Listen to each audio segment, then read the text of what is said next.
बच्चों इसको आप लोगों ने एक एक करके सब लोगों ने पढ़ा आप लोगों ने? देखो पढ़ना ही पर्याप्त नहीं है, किसी चीज को पढ़ना ही काफी नहीं है जब तक उसको समझ के साथ ना पढ़ा जाए, एक एक शब्द का अर्थ समझा जाए, तब वो पढ़ना कहलाता है। तभी आप अच्छे से उसको समझ पाते हैं, उस चीजों को, उससे जुड़े प्रश्न के उत्तर आप दे पाएंगे। तो एक बार हम लोग इसको फिर से पढ़ते हैं। आनंद को आत्मविश्वास का महत्व समझ में आ गया था। एक दिन स्कूल में भाषण प्रतियोगिता थी। आनंद ने आत्मविश्वास से भाषण दिया और वह सबसे अच्छा भाषण बन गया।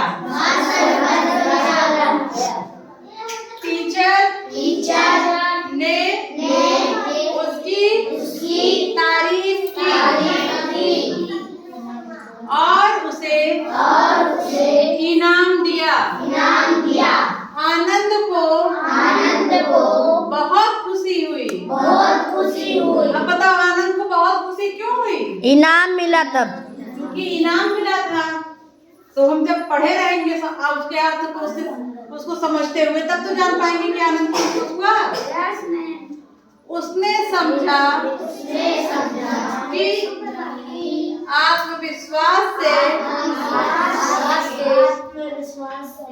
हम किसी भी काम को अच्छे से कर सकते हैं।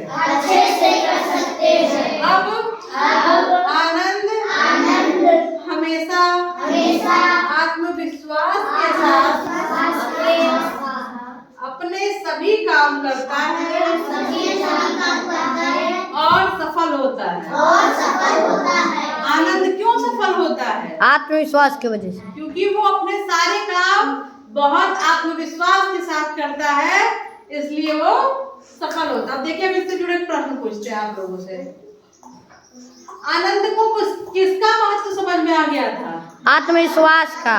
आनंद को आत्मविश्वास का महत्व समझ में आ गया था।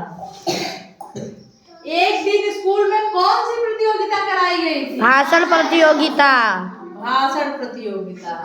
आनंद ने किस प्रतियोगिता में भाग लिया? भाषण प्रतियोगिता। देखिए अभी एक ही लाइन में कई क्वेश्चन बनेंगे। आनंद ने अपने भाषण को किस तरह से दिया? आनंद ने अपना भाषण पूरे आत्मविश्वास के साथ दिया। हाँ?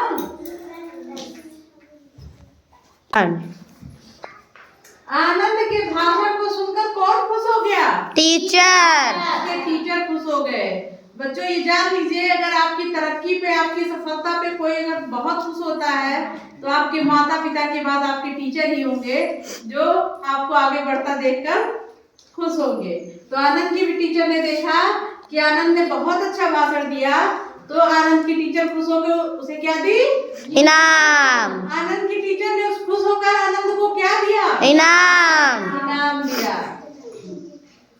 इनाम पाकर आनंद भी बहुत खुश हो गया। जाहिर सी बात है, जब किसी बच्चों को किसी चीज के लिए इनाम मिलता है तो वो खुश हो जाता है। खुश होगा ना? सब लोग इनाम पाकर खुश होते हैं। उसने समझा कि आत्मविश्वास से हम किसी भी काम को अच्छे से कर सकते हैं। आनंद ने अब समझ लिया था कि आत्मविश्वास के साथ हम अपने किसी भी कार्य को करेंगे तो हम उसमें जरूर सफल होंगे। आप लोग की किताब में एक चैप्टर था, सच है विपत्ति जब आती है। कभी सुना है इसको? पढ़ा है? बोलिए।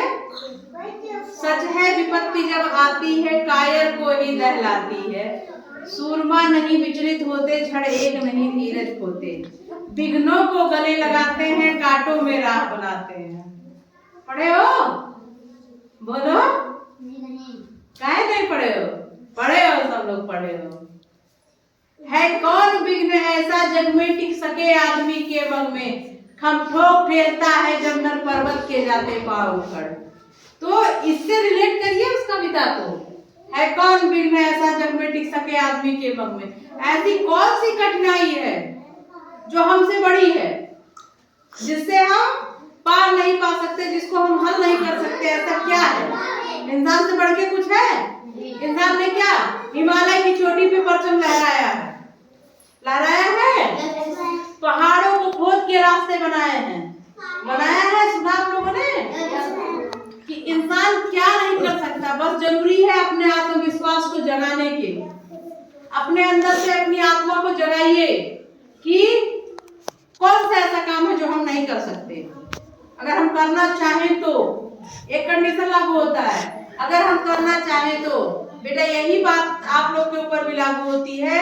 हम कितनी मेहनत से पढ़ा ले, चाहे जितनी मेहनत कर ले आप लोग के ऊपर, लेकिन जब तक आपकी आत्मा नहीं कहेगी हम पढ़े, जब तक आप नहीं सोचेंगे हम पढ़ ले कुछ सीख ले, जब तक आप नहीं चाहेंगे कि हमको पढ़ना है, तब तक आप नहीं पढ़ सकते, नहीं पढ़ सकते हैं। अगर आप आज चाह लें कि हमको पढ़ना है, सीखना है, आगे बढ़ना है, कुछ भी करना है, किसी भी तरह से हमको पढ़ना है, तो आप देखिए 2 दिन के अंदर ऐसी इतनी छोटी छोटी टॉपिक है आप लोगों में कि ऐसा कौन सा चीज है जो आपको समझ में नहीं आ जाएगा।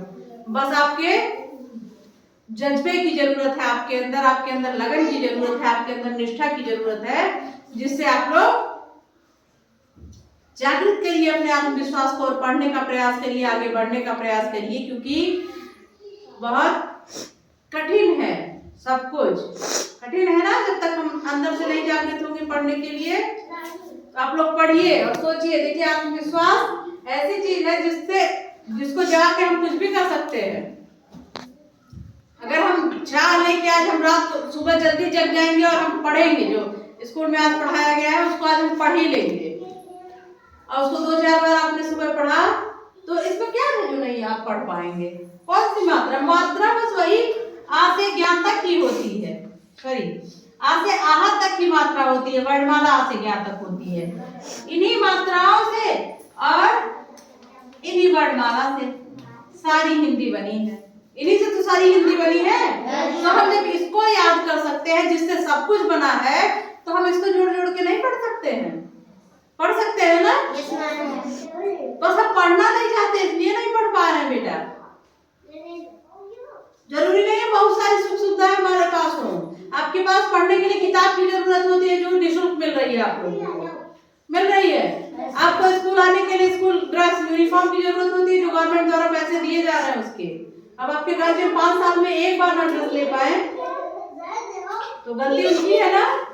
अगर 5 साल आप ड्रेस का पैसा ले रहे हो, एक बार बच्चे को ड्रेस खरीदो तो 5 साल निपटा लेगा उसको पहन के, लेकिन एक बार खरीदे तो सही। तो आप लोग पढ़िए, उससे बढ़ के आप लोगों से बढ़ के कुछ नहीं है कि आप नहीं सीख सकते। और हम तो सिखाने के लिए ही यहाँ आए हैं, आप लोगों को पढ़ाने के लिए ही हम रोज उतनी दूर से चल के यहाँ तक आते हैं और फिर यहाँ से जाते हैं।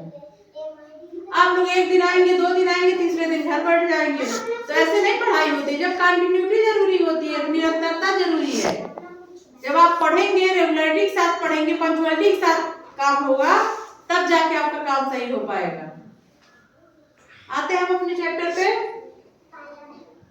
हाँ, हम पढ़ रहे थे आत्मविश्वास से हम किसी भी कार्य को अच्छे से कर सकते हैं। उसी के एग्जाम्पल को बताते बताते हमने इतना लंबा टॉपिक छेड़ दिया। हाँ, तो सही बात है कि अगर हम चाहेंगे पढ़ना तो हम कहीं भी पढ़ सकते हैं। अच्छे से अच्छे स्कूल में अगर किसी का दाखिला हो जाए, बड़े से बड़े स्कूल में दाखिला करा दिया जाए, और वो ना पढ़ना चाहे तो उसको दुनिया की कोई ताकत पढ़ा नहीं सकती। और आप किसी भी सरकारी स्कूल में, हमारे यहाँ ही नहीं, हमारे प्राथमिक विद्यालय में नहीं, कहीं भी पढ़ लीजिए, अगर आपको पढ़ने की ललक है तो वो टीचर, वो अध्यापक आपको शीर्ष तक, ऊंचाई तक जरूर पहुंचाएगा, क्योंकि अध्यापक भी यही चाहता है कि बच्चे पढ़े। एक अध्यापक ये चाहता है कि हमारे बच्चे हमसे आगे जाए। यही कुछ आप लोग जानते होंगे कि यहीं के पढ़े बच्चे, मतलब प्राथमिक विद्यालय में पढ़े बच्चे, बहुत बच्चे IAS है, PCS है, डॉक्टर हैं, इंजीनियर हैं, तो क्या वो नहीं पढ़े हैं? वो भी पढ़े हैं। उनको हम ही आप जैसे किसी शिक्षक ने पढ़ाया है, लेकिन हाँ, उनके अंदर पढ़ने की ललक थी, आगे बढ़ने की ललक थी। आते हैं आगे। अब आनंद हमेशा आत्मविश्वास के साथ अपने सभी काम करता है। अब जब इसने यहाँ देखा कि हम अगर आत्मविश्वास से अपना काम कर रहे हैं तो हम बहुत आगे जा रहे हैं, अच्छा हो पा रहा है, तो वो अपने सारे कामों को पूरे आत्मविश्वास के साथ करने लगा।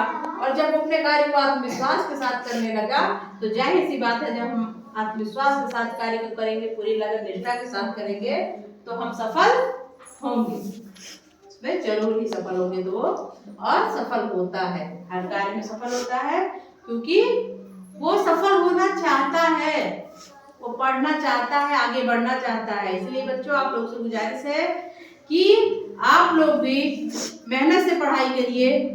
ये दिन दोबारा लौट के नहीं आएंगे। आपको कोई छोटा बड़ा नहीं सिखाएगा आगे की कक्षाओं में।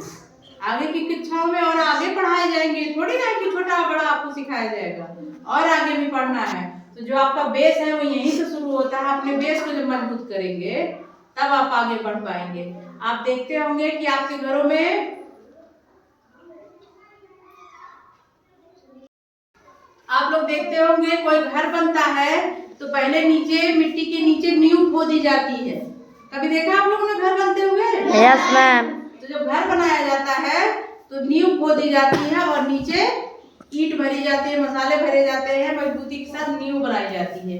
नींव क्यों नीचे खोदी जाती है? हमें घर तो ऊपर बनाना है मिट्टी के, तो हम नीचे नींव को खोदते हैं, क्योंकि नींव मजबूत होगी तो ऊपर से घर मजबूत होगा। नींव जमीन के अंदर मिट्टी से मजबूती पाएगी, पकड़े रहेगी मिट्टी को, तब हमारा घर मजबूत होगा। बिल्कुल इसी तरह से जैसे आप लोग जब इस बेस को पढ़ लेंगे, जो आपकी शुरुआती शिक्षा है, जो आपका बेस है, उसको अच्छे से सीख लेंगे, तो आगे की जो सीखने की चीजें हैं वो आप मजबूती से सीख पाएंगे और वो स्थिर भी रहेगी।